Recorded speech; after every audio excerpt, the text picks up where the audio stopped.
Kembali lagi di kajian politik, kali ini kita akan membahas terkait gebrakan baru dari Presiden Joko Widodo yang merubah sistem industri di dalam negeri. Yang semula Indonesia hanya berfokus kepada penjualan sektor mineral mentah saja, namun kini Indonesia memiliki smelter atau pabrik besarnya tersendiri. Kali ini Presiden Joko Widodo tengah memfokuskan hilirisasi di bidang tembaga. Setelah sebelumnya Presiden Joko Widodo menuai kesuksesan pada hilirisasi di bidang nikel.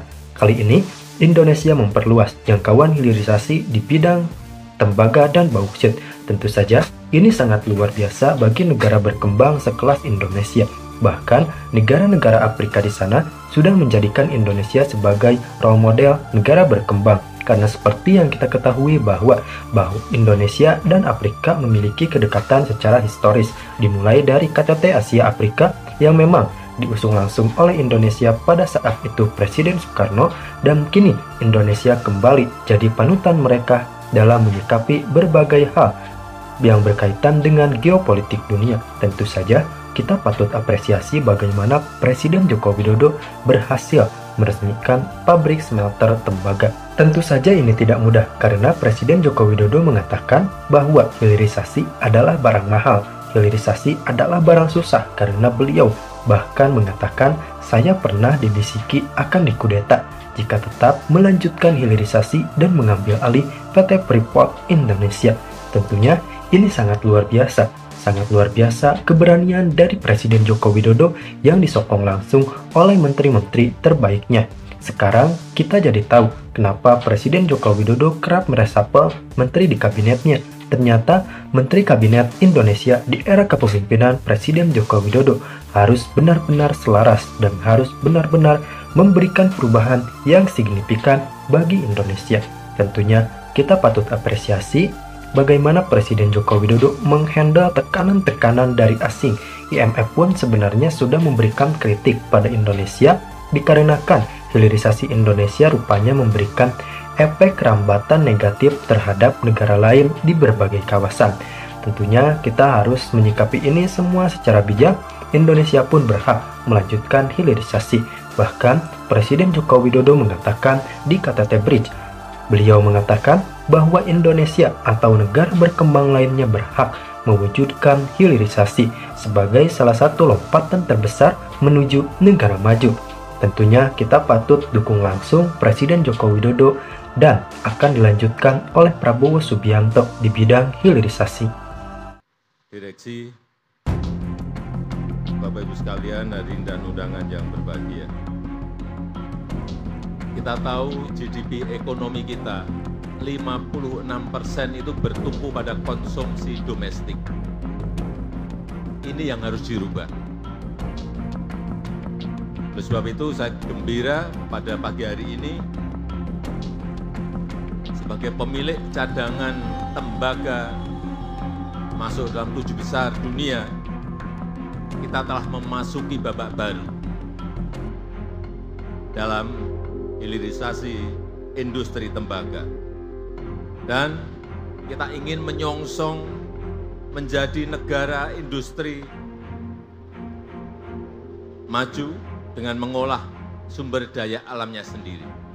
Sehingga tadi kembali GDP growth kita tidak tergantung pada konsumsi, tapi kita balikkan menjadi tergantung pada produksi. Bertumpu pada produksi, bukan bertumpu pada konsumsi. Dan kita juga ingin kebutuhan produk-produk tembaga dunia itu ke depan bergantung pada negara kita, Indonesia.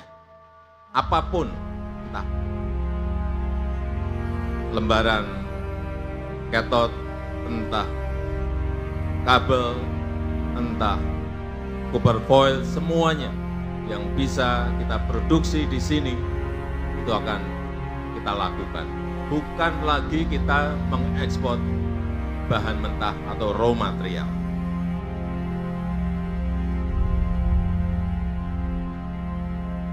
Dan alhamdulillah hari ini kita akan meresmikan smelter tembaga dan pemurnian logam mulia PT Aman dengan investasi 21 triliun rupiah, ini bukan uang yang kecil, investasi ini adalah investasi yang sangat besar, dan menggunakan teknologi double flash cyclone untuk menghasilkan katoda tembaga sebagai produk utama.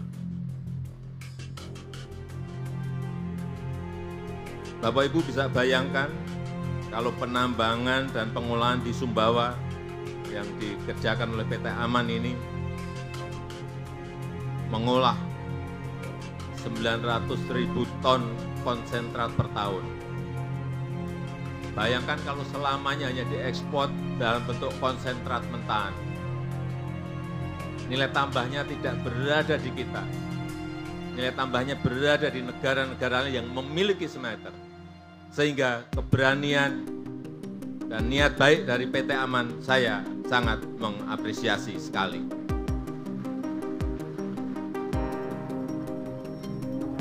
Dan nanti di smelter baru Aman di Sumbawa Barat ini akan memiliki kapasitas produksi